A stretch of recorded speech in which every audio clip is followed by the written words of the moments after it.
보시면 생각을 해보십시오. 데저트 스톰이 있었습니다. 이라크가 쿠웨이트 침공했습니다. 독일 통일됐다고 말씀드렸습니다. 1년 뒤에 구소련 붕괴했다고 말씀드렸습니다. 맞죠? 네.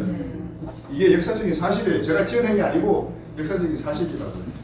자, 그런데 데저트 스톰이 끝나고 난 다음에 노태우 대통령이 미국의 국빈 초청이 됐습니다.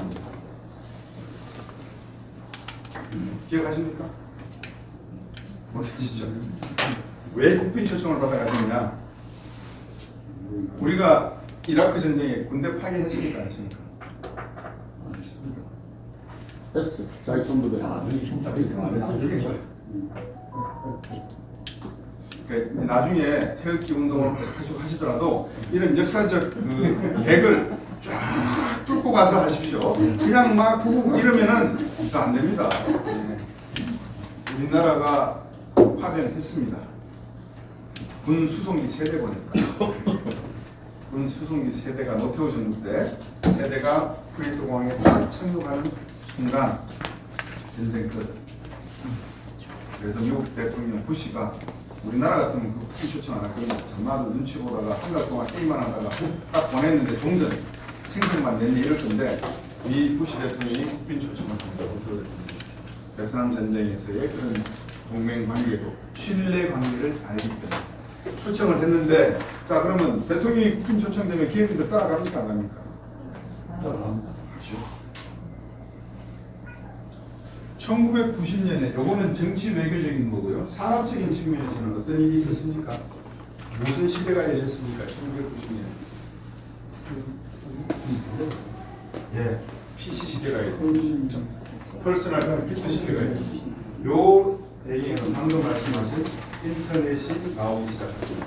여러분 내비게이터라고 아세요? 옛날에 나침반 그 내비게이터가 나오면서 제가 대학 다닐 때만 해도 컴퓨터 공부 수업은 포트란이라고 해서 중앙컴퓨터에서 펀치카드로 배우는 연대에서 하는 그 공부를 했는데 1990년대부터는 퍼스널 컴퓨터 시대가 돼요. 그럼 퍼스널 컴퓨터 시대가 되면 수요가 늘어나는 게 뭐예요? 인터넷인데 인터넷이 자 여기에 직장이 있어요. 여기가 이제 예를 들어서 포럼이라고 해요. 그럼 포럼 빌딩 안에서 이렇게 망으로 막 연결되는 것을 우리가 이거를 인트라넷이라고 해요. 인트라넷 안에서 이루어집니다. 근데 요 빌딩하고 요 빌딩하고 연결이 되었다. 그럼 요거는 인터넷이에요. 그러니까 국내에서는 도메스틱 에어포트도 되지만 인트라포트 그래도 상관이 없다 이 말이에요. 이해되시겠죠? 인터넷이 만들어지면 이제 사람들이 세계 곳곳에서 벌어지고 있는 정보가 교환이 되니까 교환 컴퓨터를 하는 것보다는 개인 컴퓨터를 가지고 막 하는 게 재밌을 거 아니에요. 그래서 퍼스널 컴퓨터가 나온다고요. 그럼 퍼스널 컴퓨터에 무슨 부품이 제일 많이 쓰이냐? 그렇죠. 반도체가 들어가죠. 그렇죠. 이건 뭐 국민학생한테 물어봐도 반도체예요. 이럴 겁니다. 반도체인데 마침 1990년에 노태우 대통령이 국빈 초청하러 갈 때 기업인이 따라가요. 이병철 선생도 따라가겠죠. 예를 들면 그러면 헤드 테이블에 정상이 앉아 있고 기업인들이 라운드 테이블에 앉아 있으면 나중에 술잔 들고 가서 한잔 따르면서 서로 소개하는 거 하지 않겠어요? 안 할까요? 했다고 치고, 했다고 치고 하면서 이병철 회장 어깨를 툭 치거나 이건희 회장 어깨를 툭 치면서 조지 부시가 그랬대요. 야, 얘가 한국에서 반도체 만든대.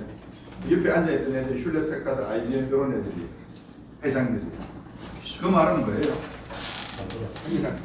사조가. 그게 신뢰입니다.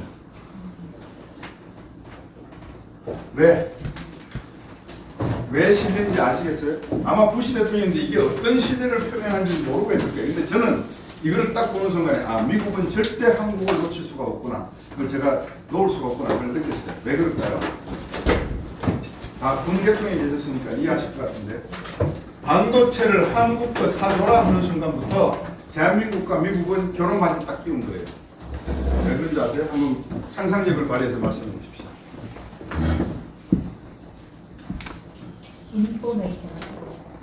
인포메이션을 나눴다. 기술을 나눴다. 예? 무기만 전부 다 들어가야 되니까. 그렇죠. 선생님 아까 소개해 주신 제가 잊어버렸어요. 반도체는요, 최근 현대식 무기에는요, 반도체가 들어가지 않고서는 무기가 만들어질 수가 없어요. 그 무기 체제 안에 들어가는 반도체, 주요 반도체 기술을 한국 애들 거 사줘라라고 했다는 말은 다시 말하면 한국과 미국은 반지를 교환한 거예요. 이해가 되십니까? 저는 그렇게 봅니다. 그래서 1990년도에 대박이 나기 시작합니다. 삼성이. 여러분 아시는 아마존, 애플, 구글, MS 1995년도 중반에 상장하기 시작해서 5불, 3불 이렇게 상장한 주식이 수백 달러입니다. 수천 달러씩. 일본은요. 자, 일본을 제가 소개해 드릴게요. 일본 분들이 두 분 계시는데 이것도 다 정보보호가 되는 걸로 제가 알고 있는데 자, 1985년도에 제가 지금 이 다면으로 막 드리니까 나중에 그 참고를 정리를 잘 하십시오. 1985년도에 플라자 합의를 합니다. 뉴욕 플라자 호텔에 독일과 일본, 그 다음에 유럽 강국들을 불러서 미국이 참 이야기를 해드려야 되네.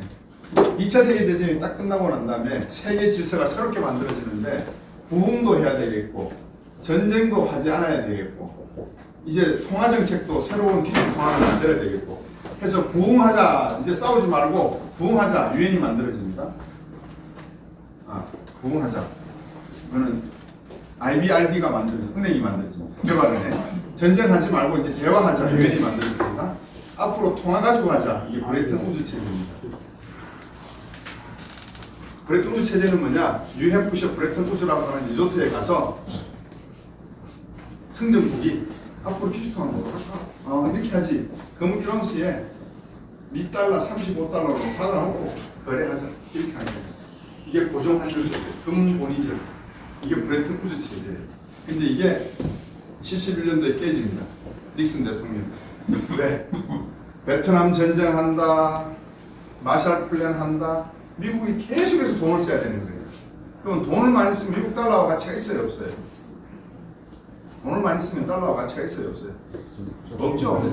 돈 가치가 없어져요. 1온스에 35달러로 고정을 시켜놨는데 이게 60달러까지 떨어지는 거예요, 달러와 가치가.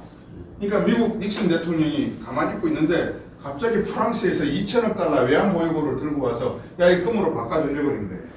그러니까 닉슨 대통령이 못 바꿔줘. 그래서 닉슨 샥이라고 그래요. 그리고 4년 있다가 브레튼 우드 체제가 붕괴가 돼요. 붕괴되는 순간에 그러면 고정환율 제도가 없어졌으니까 기축통화를 뭐로 하지? 이 당시에 세계의 주요 원자재가 뭐죠? 지금도 마찬가지지만 석유예요. 1차 세계대전, 2차 세계대전, 그리고 1차 세계대전 이전의 전쟁 모든 내용은 네덜란드에서 패권이 간단하게 할게요. 네덜란드에서 패권이 영국으로 갔고요. 영국 패권이 미국으로 가는데 네덜란드 패권이 영국으로 간 거는 석탄이 중요한 원료였고요. 영국이 미국으로 간 석유였습니다. 1933년도에 미국 석유 시추회사 사우디아라비아에서 아람코를 만들어냅니다.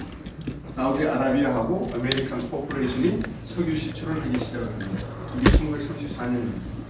자, 그러면서 세계 경제의 판도가 기축통화가 흔들리니까 뭐로 할까 하니까 오펙 사우디가 앞장서서 미국 달러 가요 그래요. 그러면 금 끼워 말아, 끼우지 말고요. 그래서 자유고 변동 제도가 돼요. 1975년부터 76년부터. 그러니까 세계 기축통화가 바뀌어버리니까 막 달러 값이 출렁 미국 금리가 출렁 난리가 난 거예요. 근데 한 10년 세월이 지나고 나서 1975년에서 85년 정도 어느 정도 달러화가 안정되는가 싶었는데 보니까 일본 애들은 수출을 계속해서 먹고 살고 독일 애들도 수출을 계속해서 먹고 살고 미국에다가 그러니까 미국이 생각하니까 야 이대로 두면 안 되겠다. 얘들 환율이 조금 떨어져야지 우리나라 제품 미국 제품을 사 쓰겠네. 불러요. 어디로 불렀다고요? 뉴욕 플라자. 불러서 프라자 합의를 만들어냅니다. 그래서 한 이야기가 독일 마르크와 일본 엔화를 45% 절상하라고 합니다. 따라서 절상을 시킵니다. 예를 들어서 230엔 했는 거를 1달러에 130엔대로 환율이 떨어집니다. 지금 일본 돈 가치가 올라간다는 의미죠. 이해되셨어요? 1985년도 일입니다. 거기에다가 한방 대맥입니다. 나가사키 히로시마에 원자 폭탄 2개 떨어졌잖아요. 그래서 미국은 항상 일본에게 2개씩 때립니다. 1985년에 프라자 합의 때렸죠. 1986년도에 하나 더 때립니다. 뭘까요? 이거 말씀하신 대로 추리선 때립니다. 1980년대 한 번 더 때립니다. 이거 프라자 합의. 1982년도에 미일 반도체 협정입니다. 다시 말하면 일본은 반도체 생산하지 마라. 그래서 누가 생산합니까? 한국과 대만, TSMC가 하기 시작. 이런 역사적 배경이 있습니다. 자, 그러면 미국과 일본은 신뢰관계가 있다 없다? 있다. 하지 말라니까 안 하잖아요. 왜 안 할까요? 뜨거운 맛을 봤습니다. 뜨거운 맛을 봤습니다. 이 역사적 사실을 제가 지금 말씀을 드립니다.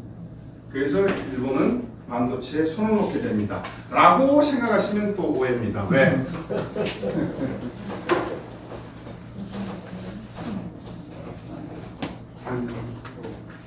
자, 반도체 산업은 크게 세 파트로 나옵니다.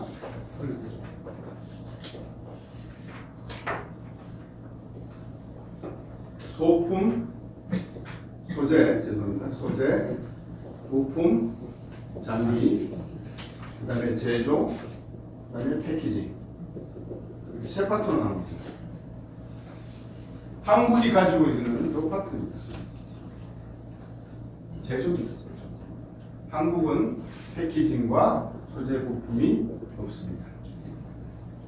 이건 누가 가지고 있죠? 일본이 가지고 있습니다. 자, 일본에 100년 이상 된 기업이 몇 개? 많다. 그래도 이렇게 한번 쭉 던져보세요. 일본이 100년 이상 된 기업이 몇 개? 1000개요? 진짜 짜시네. 그러니까 보수 소리 들으시는 거예요. 좀 쓰세요.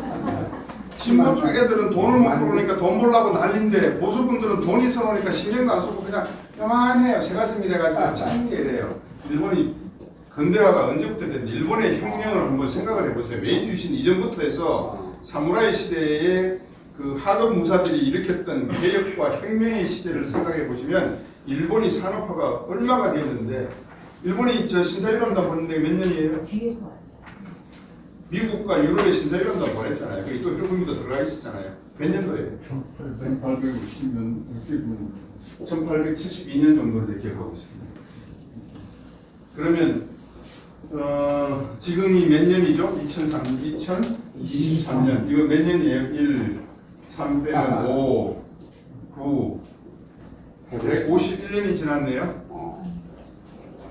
그렇잖아요. 그러니까 100년이 지난 일본 기업이 몇 개 정도 있겠습니까? 대충 한번 떼보죠. 만 개 이상은 되겠지. 이제 조금 쓰신 게 만 개까지. 10만 개.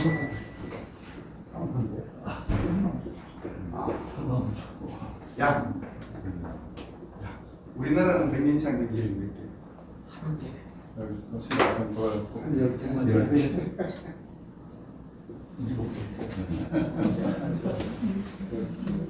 게임이 된다고 생각하세요? 39,000개가 대기업이에요, 중소기업이에요? 중소기업. 중소기업이잖아요. 중소기업. 여러분이 보시기에 우리가 일본을 다 따라잡았다고 생각하세요? 네. 경상도 말로 택도 없어요.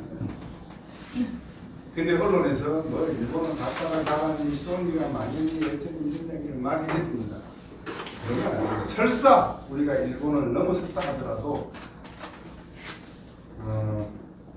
제가 미국 예를 많이 드는데 아이젠하워 대통령이 국회에서 연설을 하면서 이런 말을 했습니다. 미국이 20세기에 세계 패권 국가가 될 수 있는 이유는 딱 하나가 있다. 그것이 뭐냐? 2차 세계대전이 성전임에도 불구하고 우리는 겸손했다. 겸손입니다. 우리가 중국이 지금 저러고 있는 것에 대해서 시기와 질투도 있지만 중국을 저렇게 조금 이렇게 낮춰보는 이유는 겸손보다도 졸부근성을 보인다고 생각하기 때문에 그렇습니다. 속으로는 질투와 시기가 있지만 그 시기와 질투의 본성은 졸부다 이렇게 보기 때문입니다. 겸손함이 존재한다. 자기가 삼성에 있을 때는 절대 수원이라든지 일본 기업에 대해서 우리가 넘어섰다는 말은 보고서조차 쓰지 않았습니다. 왜? 우리는 넘어야 할 사람이 너무나 많다는 걸 알고 있기 때문에. 소재 부품 장비 전부 일본 기업들이 세계 최고고요. 단 하나 네덜란드의 ASML 기업이라고 하는 기업이 있습니다. 부품 장비 기업 제외하고 일본 기업이 최고고요. 패키징이 뭐냐면요, 반도체 칩을 만들면 회로판이 이렇게 나오잖아요. 그럼 회로판이 이렇게 전선줄이 연결되어 있는데 이렇게 꼽는 역할을 하는 거예요. 꼽는 것을 패키징이라고 합니다. 이 패키징 기술은 일본이 가지고 있어요. 더 중요한 것은 이 제조는 메모리지 비메모리가 아니다는 거죠. 그 메모리는 뭐예요? 암기식 교육에서 외우라는 거예요. 얘는 머릿속에서 지가 알아가고 끄집어낼 수가 없어요. 예를 들면 제가 강연에서도 자주 말씀을 드리는데, 자, 요즘 여러분들 AI 많이 들으시니까 이제 AI를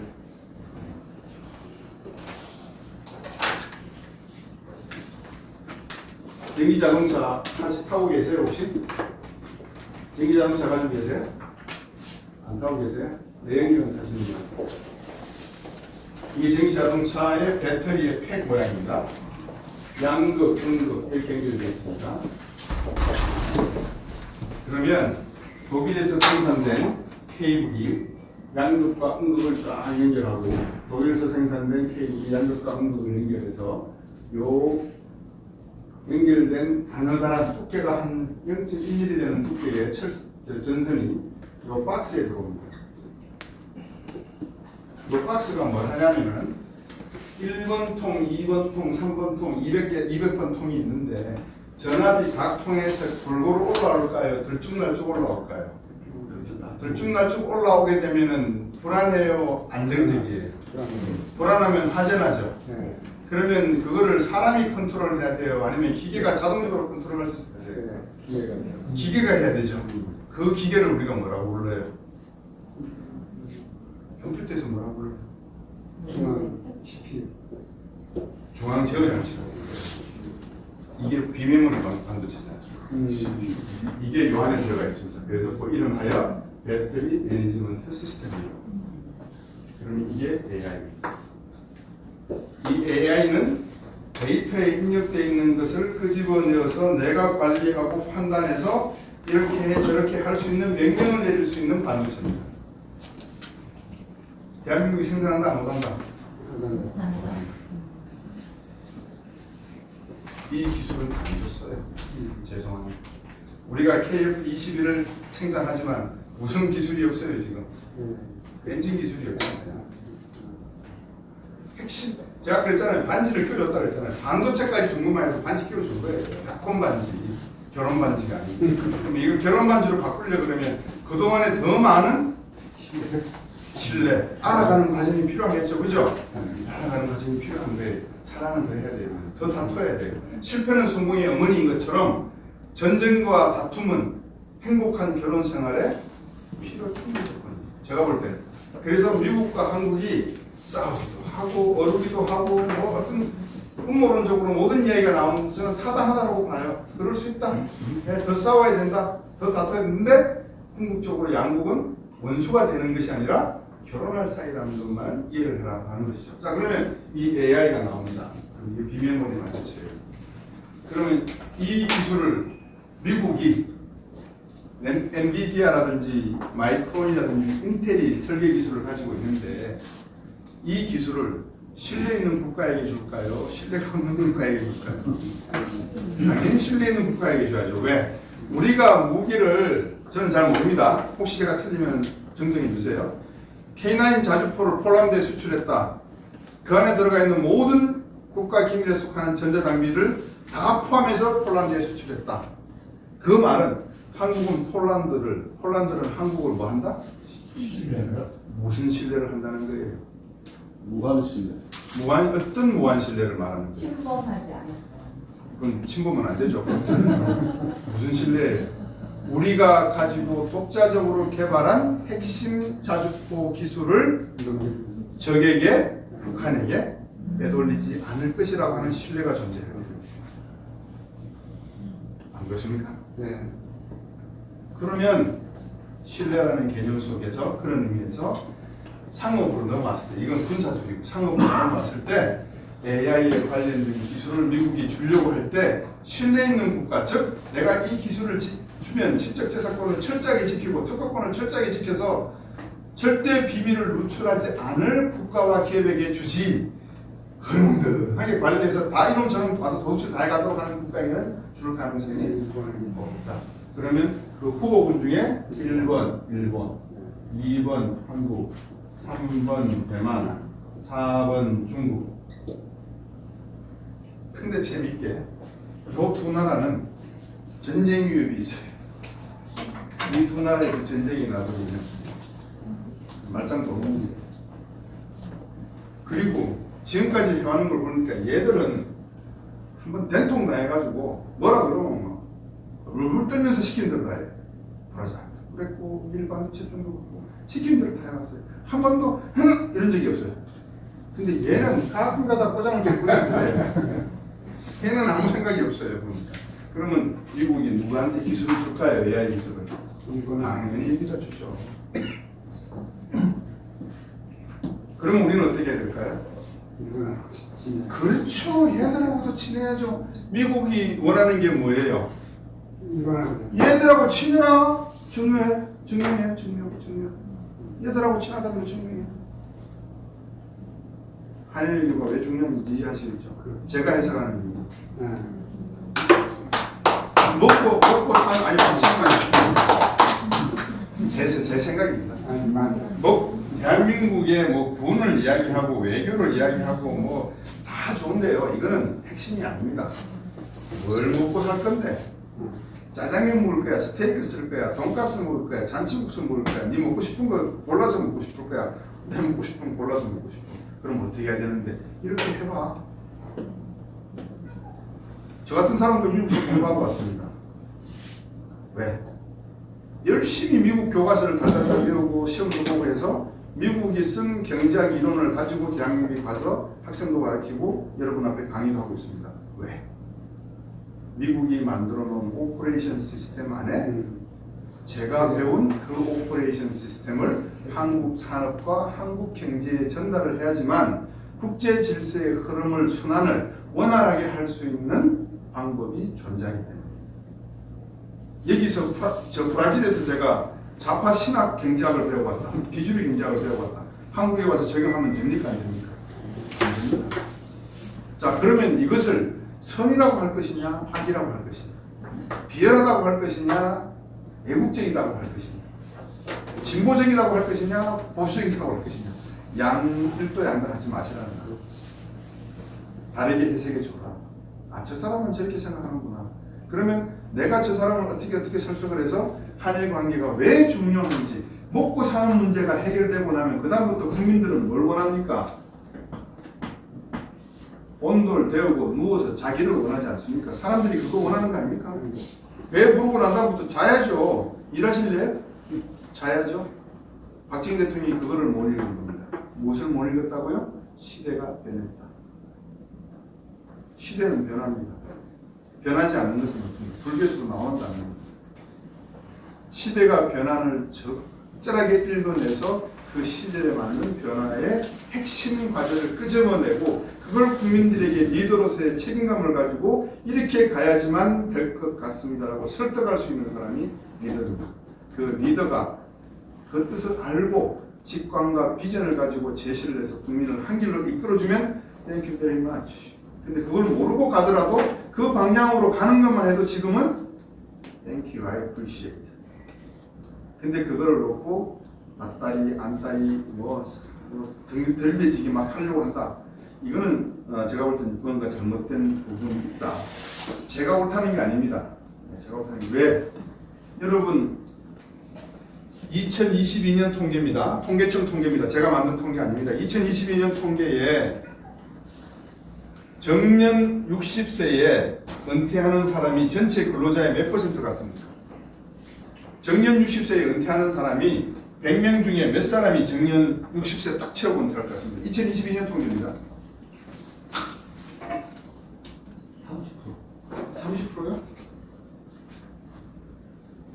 또 다른 분 15%? 9%입니다. 대한민국 통계청 통계입니다. 9%입니다. 다시 말하면 한 직장에서 정년 퇴직하는 사람은 100명 중에 10명도 채 안 된다. 그 다음 질문. 2022년 통계에 대한민국에서 주된 일자리, 그러니까 일자리 있잖아요, 그죠? 주요한 자기가 먹고 사는 일자리를 몇 세까지, 관두는 해가, 관두는 나이가 몇 살이냐, 평균 연령이 몇 살이냐? 49.5세. 자, 그러면 이게 이해가 되시죠, 이제? 예. 50이 안 돼서 일자리를 그만둔다는 거예요. 퇴직한다, 맹퇴당한다 이 말이에요. 자, 또 이제 마지막입니다. 이것만 제가 설명을 드리고 한일 외교, 한미 외교의 의미는 여러분들께서 이제 다 쏙내는 아실 거라고 생각이 돼서 경제적인 것만 말씀드릴게요. 여러분들 자녀들, 손자들 0세, 30세, 60세, 90세입니다. 나이입니다. 아이가 태어나면 0세에서 30세부터는 마이너스 통장입니다. 부모님이 기릅니다. 최근에 30세 되면 결혼하기 시작하는데 보통 35세쯤 돼야 결혼하더라고요. 보니까 어쨌든 30세라고 치면 국가가 보장하는 정년 퇴직 연령은 60세입니다. 그러면 30년에 군대 갔다 오고 대학 졸업해서 직장을 가지면 60세 은퇴할 때까지 30년 일을 합니다. 평균 연봉을 1억으로 잡을게요. 연평균 연봉. 그러면 30억 원입니다. 평생 일해서 60세까지 평생이 아니라 죄송합니다. 세금 뗐어요, 안 뗐어요? 예. 아직 안 뗐죠? 세금 전입니다. 자, 세금 떼겠습니다. 몇 퍼센트? 30%. 국민 의료보험 몇 퍼센트? 7%요? 한 5% 떼죠, 뭐. 좀 봐주죠, 뭐. 자, 그 다음에 애 하나 키우는데 얼마? 평균 비용? 예? 애 하나 키우는데 1억 든다고요? 5. 대학 졸업 때까지 5억이고.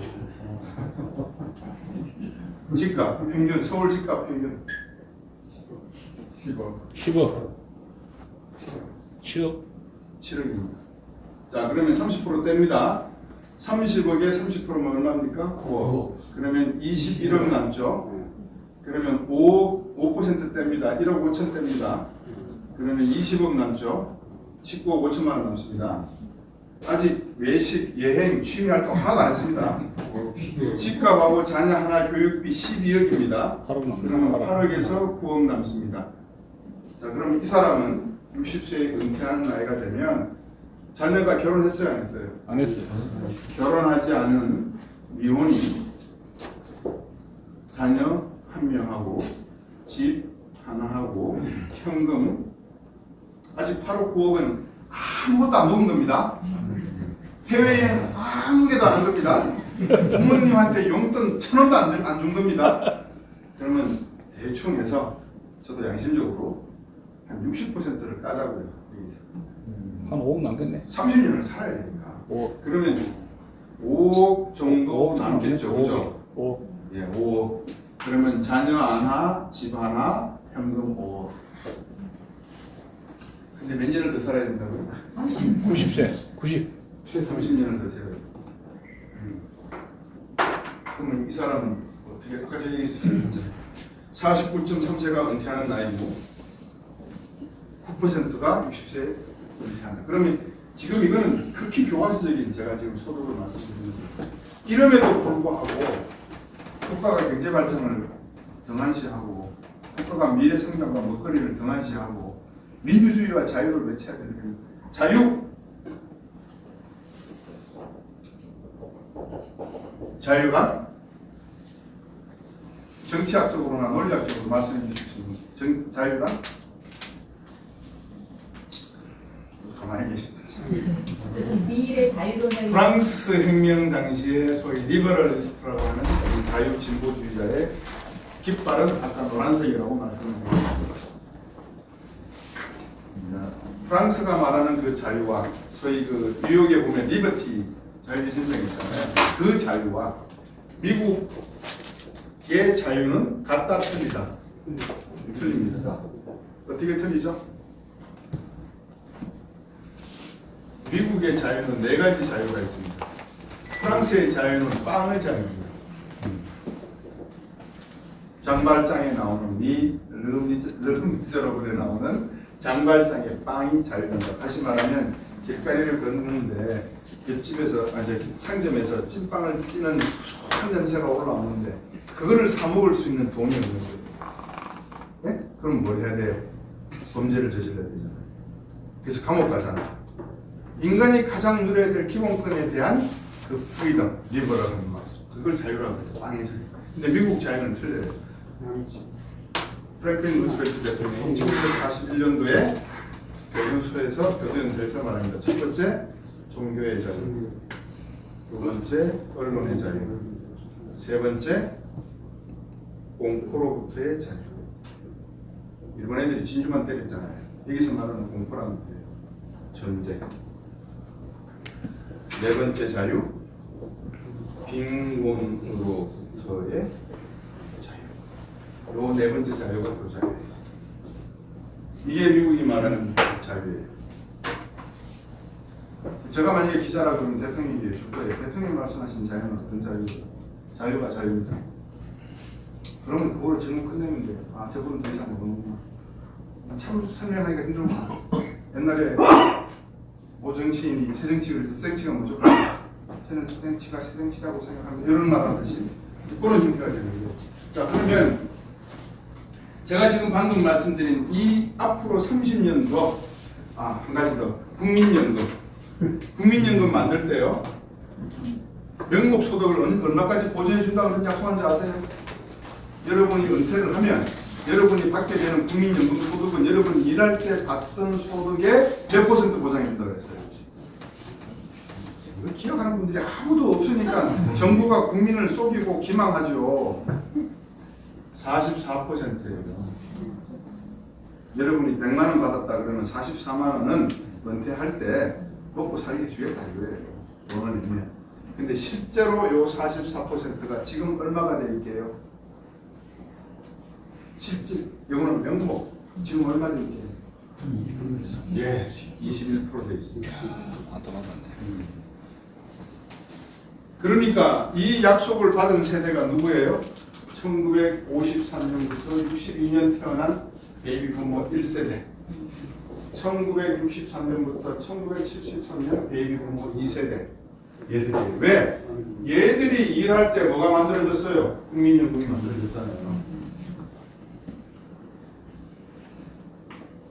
경제가 이렇게 굴러가요 지금.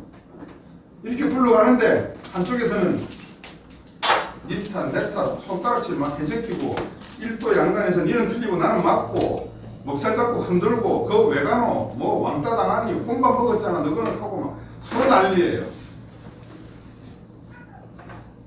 제가 보는 관점에서 그게 중요한 게 아니에요. 어떡할 거지 앞으로 이거. 제가 말씀드린 전두환 노태우 대통령 때 광케이블 깔고 반도체 산업 하라고 해서 그나마 여기까지 지금 왔다니까요. 그 다음부터 어떡할 거예요? 뭐 있어요? 배터리? 우주항공? 또요? 바이오? 없습니다. 왜 없느냐? 교육이 무너졌기 때문에 그렇습니다. 왜 교육이 무너졌을까요? 왜 교육이 무너졌을까요? 출산율이 얼마라고요? 0.78입니다. 군 계통이 많이 계시니까 제가 중학교 졸업할 때 졸업생이 몇 명 나온 줄 아세요? 한 해? 60만에서 70만이 나왔습니다. 베이비 부모 세대니까 지금 고등학교 졸업생이 몇만 জন 되는 줄 아세요? 20만 정도 된다고 보시면 돼요. 남자가 몇 퍼센트? 50%, 10만. 그러면 60만 대군 중에서 앞으로 15년 정도 지나고 나면 군 방위에 나설 수 있는 남자의 수는 매년 10만 명씩 나옵니다. 어떻게 방위하실 거예요? 예? 그러니까 여자도 가야 된다. 이제 이야기가 나옵니다. 가지 뭐. 하여튼 뭐 그게 중요한 게 아니고, 그래서 제가 왜 교육이 무너졌냐라고 하는 말씀을 드리는 거예요. 이거는 우리가 그 초석, 기초를 이야기하는 거예요. 국가가 발전하기 위해서는 기초, 초석이 중요하다. 모든 것은 기본이 중요하다. 초심이 중요하다. 이 초석이 중요하다는 거예요. 근데 왜 이 초석이 없느냐? 장선생도 그렇고 제 동료들도 그렇고 많은 친구들이 1981년부터 전두환 타도 외치면서 막 돌 던지고 화이트병 던지고 난리가 없어 걸치겠어요. 그 중에서 70% 정도는 그래도 국가가 무엇인가에 대한 이 생각을 하는 사람들이에요. 20에서 30%는 무슨 생각하는지 모르겠어요. 왜 존재해야 되는가? 다시 말하면 헌법적 가치가 어디에 있는가? 이상을 이야기하지 말고 현실, 실제 내 손에 잡히는 걸 이야기해달라는 거예요. 이게 뭐다? 행복. 행복이 뭔데? 돈이죠. 돈이 있어야 병원도 가고 돈이 있어야 어디로 갈 거 아니에요. 그러면 이 연령대의 소비가 이때 소비의 60%로 떨어진다라고 가정을 해도, 그죠? 나이가 드니까 이제 병원 갈 일밖에 없잖아요. 뭐 골프 치시겠어요? 마시겠어요? 스키 타시겠어요? 아무것도 못 하는. 그러면 60% 감소한다 그래도 여기에 대한 보장을 하려고 그러면 무엇이 많아야 된다? 출산율이 많아야 되는 거예요. 근데 안 많아요. 왜? 집안채 7억 평균.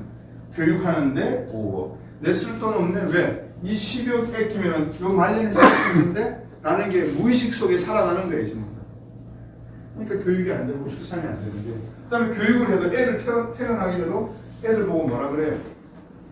옛날에 박정희 대통령, 전두환 대통령이 어떻게 했는지 기억나시나요? 전두환 대통령 때 제 기억에, 노태우 대통령인가요? 반도체 붐이 일어나니까 뭐가 필요해요? 공과대학이 필요하잖아요. 공대생들이. 대학 정원 늘려달라고 그랬단 말이에요. 그 대학 정원 늘려요. 조건이 있어요. 대학 정원 늘리는데 한양대, 중앙대, 성균관대, 공대, 너들 출신 기업인들 학교 기자재 도네이션 해. 그러면 우리가 그 조건으로 정원 늘릴게. 교수 충원해. 박정희 대통령 키스트. 과학인재 영입해. 아니 이게 어려우세요? 기본이잖아요. 지금 하는 게 뭐 있어요? 그 기본을 하는 게 뭐가 있어요? 교육에서. 국가 설계에서. 없잖아요. 박근혜 대통령 대표 시절에 제가 뵀을 때도 그런 말씀 드렸어요. 과학자 10만 명 양명하셔야 됩니다. 의미가 있겠어요? 다 이런 거예요. 우주항공. 하나만 예를 들어 드릴게요. 우주항공 이야기예요. 지구예요. 에론 머스크의 플랜이 스타 링크라고 하는 사업이 있어요. 스페이스X가. 이 사업이 무슨 사업이냐면요. 이 지구에 테슬라가 생산하고 제작하고 쏘아 올린 인공위성 3,600개를 놓겠다는 거예요. 테슬라의 생각이에요. 뭐 하는데? 차, 무인 자동차, 드론, 로봇. 얘들이 전부 다 앞으로 무선으로 달릴 거 아니에요. 이동을 할 거 아니에요. 그럼 무슨 시스템이 필요해요? GPS. 무인 자동차가 실현이 되면 빛의 속도로 정보가 받아들여져야지만 잘못 틀었을 때 방향 잡고 해야지만 추돌 사고가 안 날 거 아니겠습니까? 지금 같은 내비게이션 시스템이면 100번 다 사고가 나죠. 그 기술은 인공위성이 아니면 안 된다는 거예요. 그 기술은 센서가 없으면 안 된다는 거예요. 그러면 에론 머스크의 플랜이 뭐예요? 달나라에 기지 만들겠다는 거예요. 왜 달나라에 기지 만들어요? 중조 금속. 예? 금속 같은 거 캐내려고요? 최고의. 그러니까 우리가 얼마나 창의력이 부족한지 여기서 나오는 거잖아요. 왜 달달의 기지 만들어요? 화성목. 맞습니다. 화성을 가기 위한 전진 기지예요. 베이스 캠프예요. 테슬라 눈에는 에베레스트 산 제일 처음에 베이스 캠프가 2,000m입니다. 지금은 장비가 좋아져서 6,000m에 만듭니다. 그러니까 6,000m에 만드니까 이제는 되게 관광 상품이 된 거예요. 에베레스트가. 그러면 수백 년이 지나고 나면 여기에 기착점, 우리가 보통 비행기 타고 가도 먼 거리 갈 때는 어디 해요? 중간에 경유하잖아요. 이게 달달해요. 그 다음에 화성을 가겠다는 게 이게 에론 머스크의 상상력이에요. 옳다 그러다가 아니고 아 얘는 이렇게 생각하는 거면 이건 어디서 나와요? 주입식 교육에서 나와요? 창의적 교육에서 나와요? 다 알아요. 창의적 교육에서 나온다. 근데 왜 안 해요? 글쎄 먹고 살게 없기 때문에. 간단해요. 파이가 갈수록 커지는 게 아니라 파이가 갈수록 좁아지기 때문에 이 경쟁이 치열해지는 사회가 되는 거예요. 그래서 뭐가 되라 그래요? 애들한테 의사가 되라. 그런 교육 시스템 하에 출산율이 떨어지고 국방 통일이 되면 국경선이 몇 개예요? 3개죠. 압록강 중국하고 하나, 러시아하고 하나, 일본 애들하고 3개예요. 그러면 대양 해군을 지향해야 될 시점이 오잖아요. 그러니까 그런 큰 그림을 가지고 창의적으로 바둑알을 하나씩 두는 리더들이 정부와 국회와 행정부처에 있어야 된다 이 말이에요. 없다는 말씀은 안 드립니다. 그러면 왜 박정희 때는 가능했느냐? 그때는 아무것도 없었으니까 가능했어. 아니에요. 그때 가장 엘리트는 누구였어요? 군인이었어요. 이 양반들은 미국 가가지고 회계 배우고 왔잖아요. 안 그래요? 미국 가서 군사장비 풀리는 거, 수리하는 거 배우고 왔잖아요. 그 이 사람들이 제일 엘리트예요. 자, 그럼 한 가지 더 재밌는 제 생각을 말씀드릴까요? 통일이 됐어요. 이제 통일이 아니다. 해방이 됐어요. 1985년 8월 10일 해방이 됐어요. 일본 사람들이 있던 구청, 시청, 일본 사람들이 있어요, 없어요? 다 도망가고 없죠. 그럼 거기 누가 들어가요? 우리나라 사람들이 이제 해방이 됐으니까 다 들어갈 거 아니에요. 그럼 그 안에 있는 서류들을 다 집어 던질 거 아니에요. 안 그럴까요? 그러면 땅 문서, 집 문서, 등기 뭐 여러 가지 중요한 서류가 존재한다 안 한다? 없어질 수도 있고 글자 있는 사람 문맹률이 몇 %? 제가 모르긴 몰라도 한 70%는 됐을 거예요. 전부 한자니까. 그러면 공문서, 사문서 위조가 가능하다 안 하다? 엄청났을 거예요. 그 당시에 우지리로 돈 버는 사람들이 엄청났을 거예요. 그거 따져야 돼요. 지금 와서 따질까요 이제 하나씩? 그때 CCTV가 있었으면 누가 들어와서 난장판을 그런지 다 보겠죠. 근데 CCTV 없잖아요. 뭐 어떡하라고? 역사는 거꾸로 돌릴 수가 없습니다. 역사와 시간과 공간, 역사 속에 있는 시간과 공간은 앞으로 갈 따름입니다. 우주의 원리가 그렇습니다. 근데 우리가 지금 자꾸 뒤로 가고 있는 것이 보인다 이 말씀입니다. 뒤로 가서 뭐가 좋은데? 뒤로 가자라고 외쳐서 뭐가 우리에게 좋은데? 내 자식들에게 뭐가 좋고 내 손자 손녀들에게 뭐가 좋은데? 이거를 한 번쯤은 생각해 봐야 되는 시점이다 라는 말씀을 드리면서 마치겠습니다.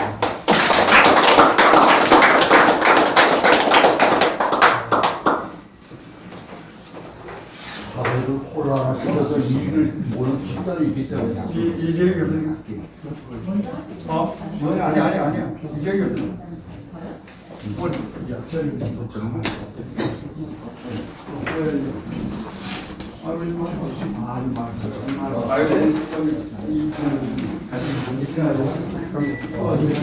제 선생님들 제가 먼저